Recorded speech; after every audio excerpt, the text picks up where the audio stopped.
What's going on, everybody? This your boy Fabian Faze with the Foundation, and next to me I have Titusville's legend, Muhammed. What's going on, Muhammed? Man, I'm chilling, man. It's another beautiful day. You know, happy to be on the podcast with you. I support everything you're doing, my brother. Hey, man, I really appreciate that, and I supported everything you did, even back in the day when you was kicking ass at the Sports Edge for the fight nights. Yep. You know what I'm saying? I remember everybody betting on you, but that's another story. Yep. I see that you got a fight coming up. Yeah, I got a fight. I got reached out to about a month and a half ago, and they said they might have something for me. So in the next couple weeks, they offered me to fight Todd Duffy, and then he went out, and Bobby Brent stepped in for the Valor Bare Knuckle. They run by Ken Shamrock. I remember Ken Shamrock back in the day. Wow, he's still living? Oh yeah, he's still in it. He's doing it. He's starting Damn. Now. Bare Knuckle. Bare Knuckle. Oh, I see. That's the way to go. Yep. That's what you call man fight for real, straight up. Yep. So I know that before we get into the MMA, let's go back a little bit. Growing up, how was it for you? I come from a big family. My mom had 8 kids. My father had 16 total. And damn, pops. Moved a lot when we was young, and I ended up in Titusville when I got to high school, and that's where I've been for the majority of my life. After that just became a home.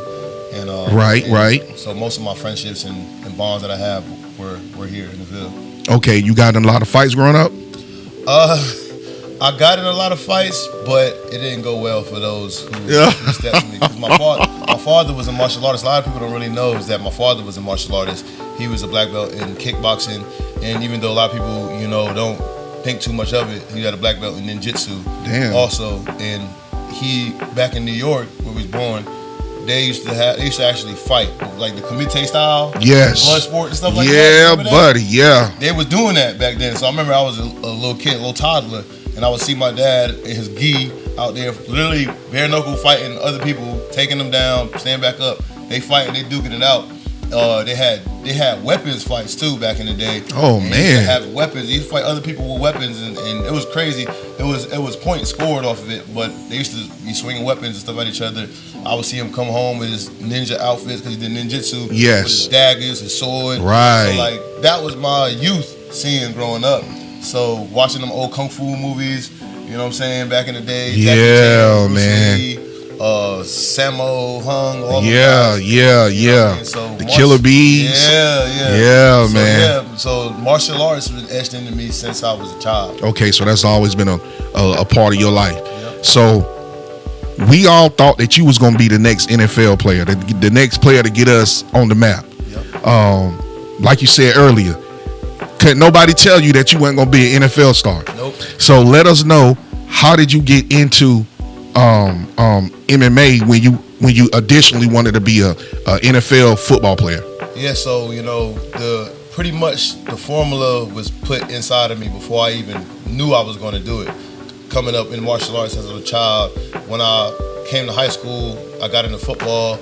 Didn't even start playing football till the spring of my 9th grade year, but I made an impact as soon as I got on the field. Got offers since sophomore year throughout the rest of my high school career, and to the point of actually accepting an offer from UCF my junior year, right, to play running back. And the way I played, I was violent. I like to hit people, I like stiff arm people. We seen you on that field, boy. God damn. Being that my O-line was pretty small, I used to have a lot of contact at the line. Now I had to run somebody over to even get some yards. So that was me. Like, I took that fighting mentality that I had as a child, as a youth, and that's how I played. You know what I mean? I played offense and defense. I played D-line. Damn. Yep. Size, yep. And then I found out about a sport called wrestling, and I used to always want to do like the karate tournaments and stuff like that, but I never got to get into it because we moved, and that was something up in New York. Right. And then when I found out about wrestling, and there was tournaments, and you had to beat the next guy to get to the next guy. And right. Championships. When I started doing it, I fell in love with that. And the only reason why I even did that was to get better at football, but that's something I ended up falling in love with, and it made me a lot better player. And that's another reason why a lot of schools, offered me, because I did really well in football. Oh yeah, you was a beast. Oh man. So like, when you got into MMA, okay, did you say, okay, this is something I want to do, for a long time, or this is just something I want to do, just to be on the bucket list kind of, sort of? Yeah, when I first started, it was just something I wanted to do. I used to watch John Jones back in the day, Horace Gracie, all them guys, Ken Shamrock, the Iceman, Randy Couture. Like, I used to watch these guys fight. Rampage, that was my dog. Oh, yeah. And I always thought it was cool. I never thought I would do it, but I thought it was cool. And then when I was boxing to stay in shape, because I played college ball, and then I ended up, getting hurt afterwards, and so I couldn't walk on for the tryouts. So I started boxing to get back in shape because I couldn't run. And I just started knocking cats out up at the sports areas, like you said. Yeah. The little tough man fights. Man, you did not lose now. Yeah. Man, it was dudes that would sign up to and I seen this because I was one of the ones that used to sign everybody up to fight. Yep. Dudes would sign up to fight you, right? And when they saw who you was, they would come back and say, take me off the list. Take me off the list. Yeah, so like even back then, when I wasn't per se a fighter, people knew I was about that life. So yes, we did. Ingrained in me. So when I jumped in, most people thought of me as a wrestler. So whatever, he's just a wrestler until they keep picking up off the floor. Yeah. But, so and a lot of people you knocked out, you went over there and actually tried to help them up. I seen you knock a dude out one time and catch him. You know what I'm saying? Before he fell, and was like, damn, what? And he just laid him down and was like, hey, I called him. Yep. The rest up to the referee. Yep. And so like I did that, and all of this was really to get my body back ready to go back and make another run at football. And somebody scouted me out, Richard Jones. He was a wrestling coach at Merritt Island, and he followed me my wrestling career when I won the state championship. And he said, hey, you ever thought about doing MMA? And I was like, well, yeah. I mean, you got to have a grappling. You got to have some kind of striking. Yep. I come up doing karate. I was doing boxing recently. I wrestled. I just got to learn that jiu-jitsu stuff. And then he was like, you want to fight? I was like, I don't know about doing nothing pro. Like, I ain't trained for this. And he was like, no, just amateur. You get out there, fight other guys who's not training, just stepping up or just started training. I was like, I'll just do it. Right. Whatever. Right. And I jumped in, and I remember my fifth fight, I was 5-0. No, I was 4-0 at the time. And I fought another guy who was undefeated. He was 5-0. And I remember I knocked him out with an uppercut.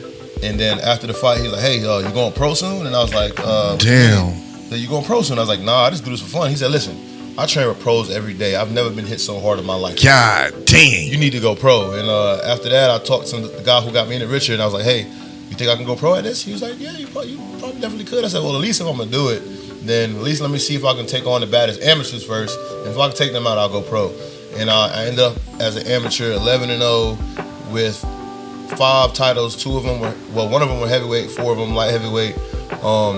And I had to travel up to South Carolina, all over Florida, Tampa, Orlando, Jacksonville. Ooh, yeah, that's a lot. And fighting all these guys who nobody wanted to fight. It was like opponents who needed somebody in like a week notice, 2 week notice, because nobody wanted to fight them. And right. I'm like, all right, I'm about it. I'm with it.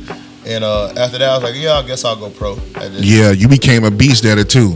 What's your favorite strike / submission to use in a fight? My favorite strikes is right hand. Okay. Whether it's overhand or whether it's right down the pipe, that straight hand has given me a lot of KOs. So I know a lot of people like hooks, uppercuts, My straight right, overhand right. That's it. A lot of people out. Right. You like to do submission or just okay? I prefer to knock you out on the feet, but if you grab me, because most of the time I hit somebody and they grab me, and then it's like, all right, I'm going to throw you, and then I'll prefer to just beat on you from the top. Damn. But if you beast mode, if you give me the neck, I'll take it. But I just like to beat you up on the ground. I like to beat you up on the feet, beat you up on the ground. Right. That's how I like to do it. Before you go into the ring, when you're back there in the back of the room, suiting up and everything, what do you think about? I'm just focusing on the fight. I'm like imagining everything that can happen during the fight. When I walk in, touch gloves, what strike I'm gonna go with, how he's gonna move to that, what's he gonna counter to it, how I'm gonna move. And I like picture like hundreds of different scenarios that's going through my head, so that when I'm out there, it's like I already seen it. You know what I mean? Right. It's working on my game plan. What happens? If something happens and I get moved off my game plan? How I'm gonna that's a big thing right there. Like if you already have a plan and somebody you just say you're planning to hit them with a right, but he hit you with the left and dazed you. What's your next move now? Because you can't use that right now. Nope, gotta get on that bike. Yeah. Get on that bike. Who was your biggest inspiration? Like, it could be anybody that inspired for anything. I gotta give three guys who are my biggest inspiration. Number one, Bruce Lee. Like I said, I grew up on them old kung fu films. Right. Muhammad Ali. Obviously, my name's Muhammad. His name's Muhammad. Bruce Lee acknowledged him and changed his style once he met Muhammad Ali. Right. Because to embrace the Western boxing, because he saw how effective it was. Muhammad Ali, for everything he stood for, and he stuck to his code and his morals. And even when they tried to, make him go to war, and he didn't believe in it, and he stood up for that, and then came back and became champion again. Yeah. The embodiment and everything that he stood for and that he fought was something that stuck with me growing up.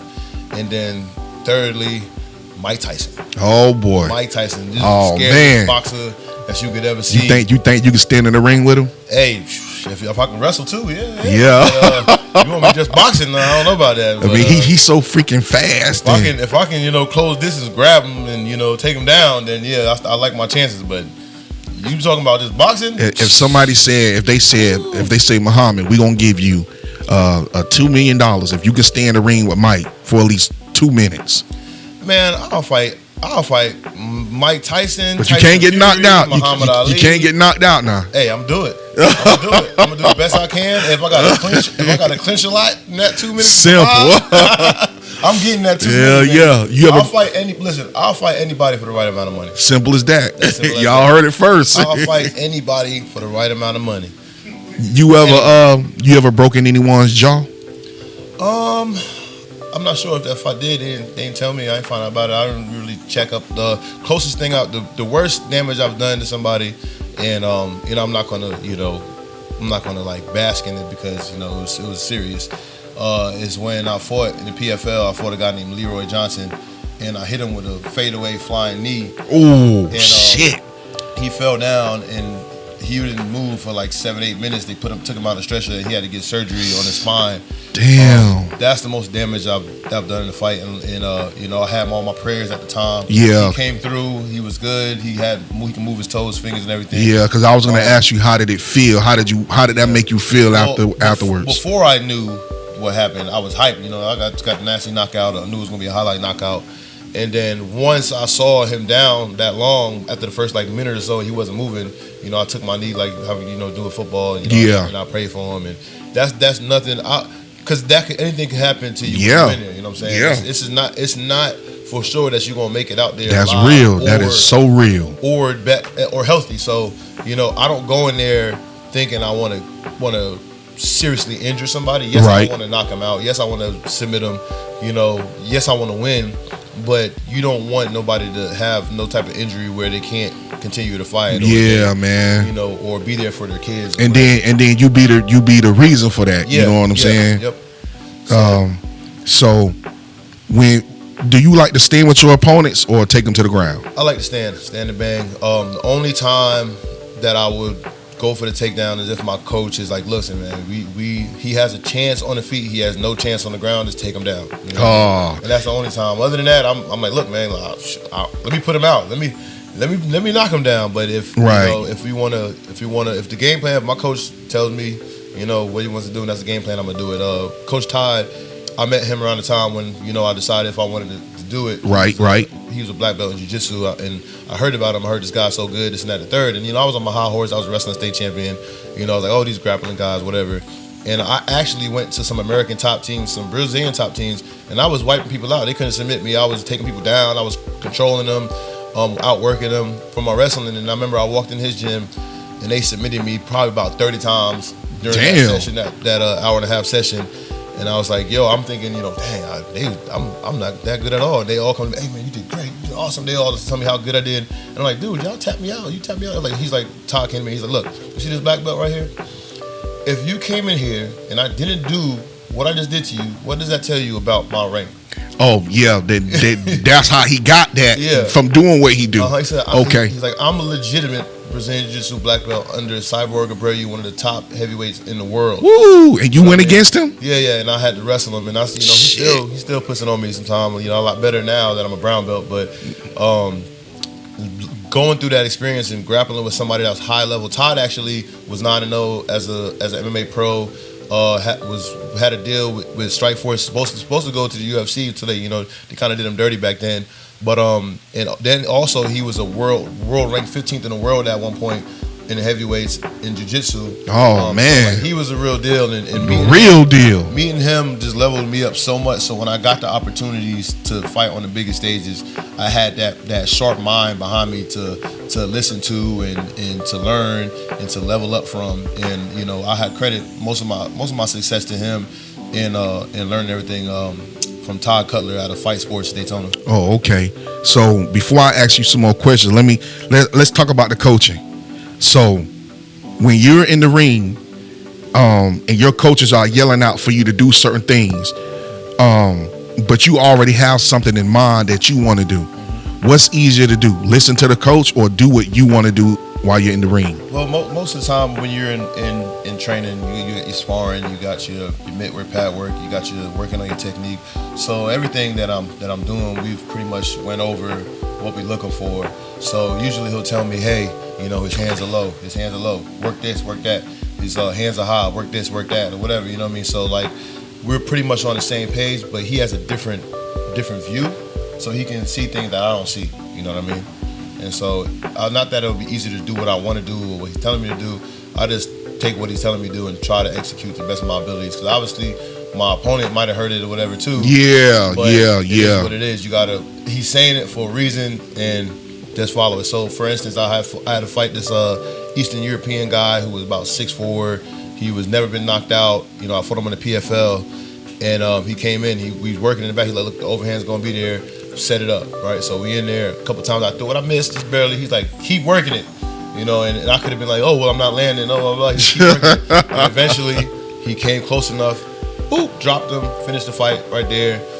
First round KO. So man, when you have good coaching, you better listen, because there's a reason why they're telling you things. And I noticed also because I coach wrestling, and when I'm telling my guys, look, I've been there, I have a different view from you. Yeah. Just listen to the knowledge that you have. Like, you don't have it yet, but I'm here, so tap into it. Yeah, that's real. Because I always wonder that I'll be hearing the coaches from the sideline yelling, do this, do that, and like the other opponent can hear this too. And then he can feel that you're trying to do what they're yelling, so he's countering it. Not only is he countering it, he's also trying to do what he has to do. You know what I'm saying? If he's trying to listen too much to my coach and not listening to his coach, it's gonna be a problem. Because his coach is trying to tell him what he should be doing. You know what I'm saying? So goddamn, he's trying to listen to my coach, but we've also worked situations when I throw it, how to react and what I'm gonna do. Right. There's levels to it. You know what I mean? When you've been doing it for a while. Yeah, for a while. And if he tells me to throw it, I might not throw it right away, but I'm looking for it. You know what I mean? Yeah. If he's like, check that overhand, I might throw that jab, come after the body, throw the jab again, then throw the jab, come over top. Like, you don't know how to do it, but I'm gonna do it because it's open. Because obviously he's telling me to throw it because the way that they're moving or the way their hands are. Then that's why I need to throw it. And it don't matter if they know or they react. If their hands are not in the right position, it don't matter. It don't even matter. Nope. What does it mean for you to be a fighter? For you to be a fighter? Man, I just have been born with a warrior inside me. It's just if I'm not out putting in work in the gym, whether it be weight training or on that road work or working that bag, working that the mitts, you know what I'm saying? I don't really feel quite like myself. I'm a little more stressed. Right. You know what I mean? So when I get to go out there and do it, and then to do what I like to do and provide for my kids with it is, the best, scenario for me. I can go out there, go ahead and come back, pay a bunch of bills, make sure my family's straight, so that opportunity. Yeah, that's what's up. Hell yeah. You ever been like in a submission, like on Rocky, they got you in a submission and you look up and see your son and your daughter and you be like, oh man, I can't let this happen. My family out there, and they give you energy to break out of that submission and do what you need to do. Yeah, so I can tell you. So that really happens? Yeah, so I'll tell you a story. It was my 5th pro fight, and it wasn't until I was in a submission. But Buddy was touching me up. He was about 6'5". He had reached like Dalcine from Street Fighter. You know what I'm saying? He hit me from all. I done trained. I done watched his video. He done leveled up from the video because in the video he only threw ones and twos. He was throwing ones, twos, uppercuts, overhands. Oh man, he psyched you. So like he was moving very well, and it was hard for me to get my range. I'm trying to be technical and get my range, touching me up to the point of at the end of the round, the referee's like, "Hey man, you got to work. If you don't work more or don't work your way in, I might end up stopping it." Oh so then man! We get to the corner. My coach Todd is like, "Yo, you gotta tighten up." And then my boy Bobby Dubois, you know Bobby with the big beard. Yes. He just comes to the cage because he usually corner me and stuff too. He's like, "Yo, kids is here." And I'm oh shit! Like, oh hell no! And then as soon as the fight opened up, I abandoned any kind of like trying to use technical ways in or like trying to, I said, you know what? I'm Mike Tyson mode. So I just started weaving under, caught him with a mean overhand to the chin. Probably first 20 seconds of the round. Drop him. Run up on him. Boom, boom, boom, boom, boom, boom, boom. Referee breaks it up. I get the dub. Hell yeah. The place erupts. I had a lot of my fans there and my family and stuff. And I remember he said, "Yo, kids is here." And oh hell no! I can't go out like that. So I always thought that they just put stuff like that in the movies, but I mean, hearing it from you, yeah. I mean, it does happen. Yeah, they like to drop what I'm saying. Stuff, but there is definitely instances where it actually happens. Some motivational thing happen in the middle. Your coach doesn't talk to you and tap into you because that's why another reason to have a good coach. Because your coach is with you through the grind when he's pushing you, when you tired, when you want to quit. And he knows what's gonna activate you, right? Or during that, because there'll be times when they might do it at sparring or at practice. Right. He sees it, so he knows. Okay, I'm gonna tap into that because I know that when I tap into that, it's gonna give him that push. It's gonna give him that drive. Simple. My boy Bobby done know me since high school. You know what I'm saying? So he came up. He was like, "Yo, kids is here." I was like, "You know what? F that. I'm not going out. I ain't going out like that. I'm taking it to him. Simple. Damn, I'm taking it to him. You gonna have to take me out when me pushing the face." And I said, I don't care about getting hit no more. I done got hit. Yeah. I'm sitting there trying to slip and stuff and try to jab and all this. I'm like, you know what? F that. I'm the shorter fighter. Yeah. Mike Tyson. like I told you, that's one of my goats right there. Like Mike Tyson. Hell yeah. Yep. So what separates you from all the other fighters in your division? My speed helps me a lot. My speed and my timing. So the way I move for my weight, I weigh about 265, but when you see me move, you wouldn't even know. You wouldn't even know, right? So my movement is my best advantage, I'd say. Okay. So if you could have one fight with anyone, who would it be? A dream fight. One dream fight with anybody that's fighting, who would it be? My dream fight, mainly because it's one of my favorite fighters of all time. If I would add this person to the list, that's one of my all-time favorites. It would be John Jones. Okay. Yep, John Jones. Is that the guy that used to have the two eyes tattooed on his back? He used to have the blonde hair back from the 90s. It's black dude. John Jones. He's the heavyweight champion now in the UFC. But he was the light heavyweight champion. He really, even though his record says one loss, that one loss is him beating the brakes off of a Matt Hamill and hitting him with a legal 12-6 elbow. But meanwhile, the fight should have already been stopped because he was demolishing this guy. Right, and he probably was like, so basically, I'm whipping him. Why y'all ain't stopping the fight? So basically, he's the most defending, reigning UFC champion ever, undefeated. Khabib obviously undefeated, but John Jones is undefeated. John Jones has never lost. John Jones' only loss is the 12-6 elbow that from him beating the crap out of somebody who should have already been. Right. They should have thrown the flag. They should have already stopped the fight. So to me, he's the best UFC fighter of all time. He's the undefeated, reigning, multiple defending. His reign goes from like Rampage. He's beat Rampage. He's beat Leo Machida. Boy. He's beat Rashad Evans. Oh man. Vitor Belfort. Ooh. He's took out all the greats. The greats. Of all, Alexander Gustafsson. He's taken out all the Daniel Cormier. Oh man. Twice. You know and the way he fights people is like it's like a thing he's trying to prove to himself. He fights people the way that they say he shouldn't fight. And beats them. Yeah. They tell him that he should grapple somebody, he strikes with him. They tell him he should strike with somebody, he grapples. The first Cormier fight, they say he has no chance being close, he needs to keep his distance. Right. He moved forward the whole time, clinched with him, took him down. Oh man. And beat him. And then the next fight he just did what he know he could do. Right. Stood, kept his range, kicked KO. It was over. So wow. Yep. So same thing with Gustafsson. He fought Gustafsson the first time, stood with him the whole time. Everybody's like, oh, Gustafsson could have beat him. Gustafsson could beat him. Second fight, took him down, beat him. Because he knows he could have been did that. But he is like, I want to prove to you that I can do what you telling me I can't do.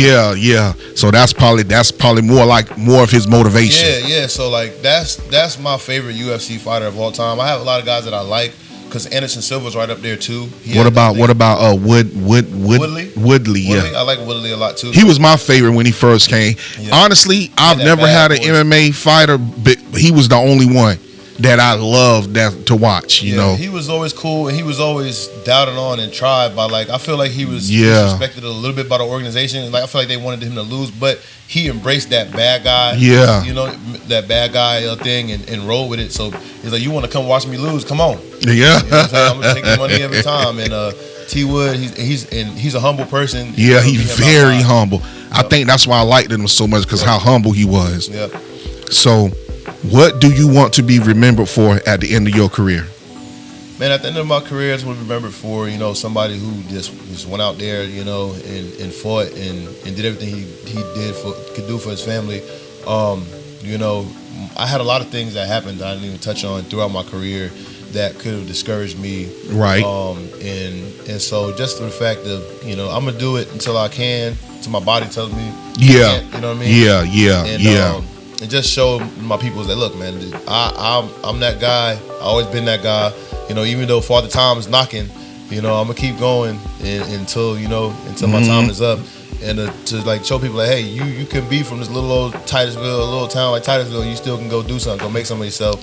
I fought on ESPN. You put us on the map with MMA. Yep, I fought in the Ultimate Fighter series. I got picked for that. And you know, I had a lot of times where nobody wanted to fight me. Like I should have way more fights, but so many people ducked and dodged, did not fight me.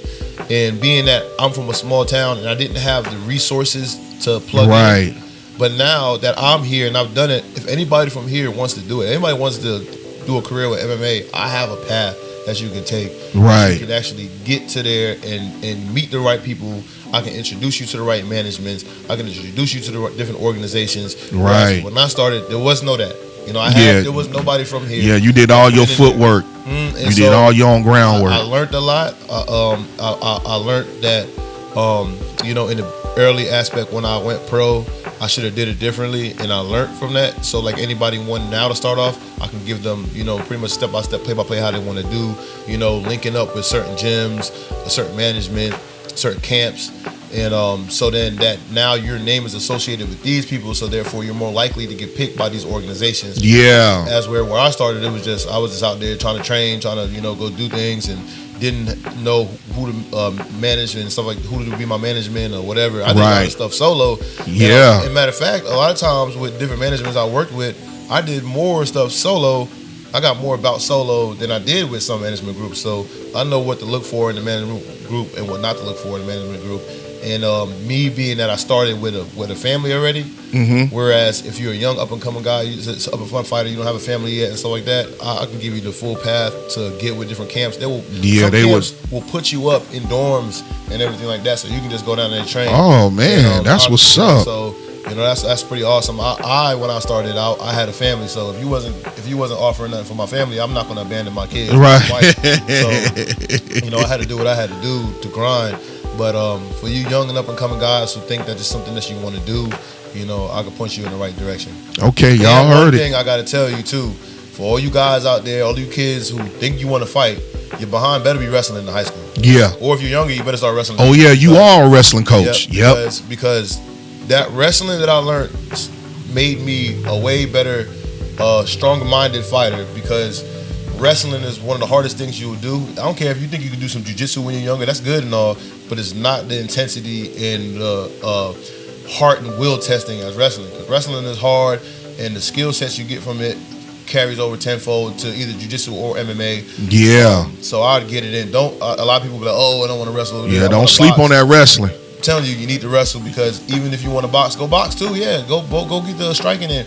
But don't miss out on wrestling because you feel like, oh, I don't want to do that because of this, I don't want to do that because of that, because you're doing yourself a huge disservice. Yeah, man. And y'all heard it from Muhammed. So let me tell y'all, This guy has been great in Titusville. He played. He was a phenomenal football player. He's a phenomenal MMA fighter.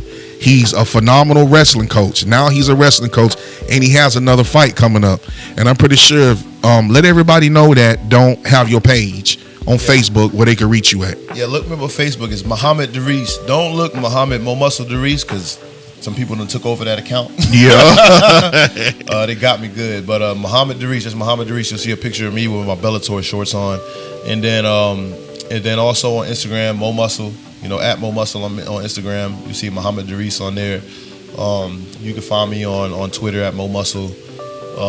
So you just, and if they want to see some fights, if you want to see some fights, type in Muhammed Dereese highlights on YouTube. You can find fights on there. You find some of my fights that I fought in PFL. But if you type in Muhammed Dereese PFL highlights, you'll see some highlights from my fights.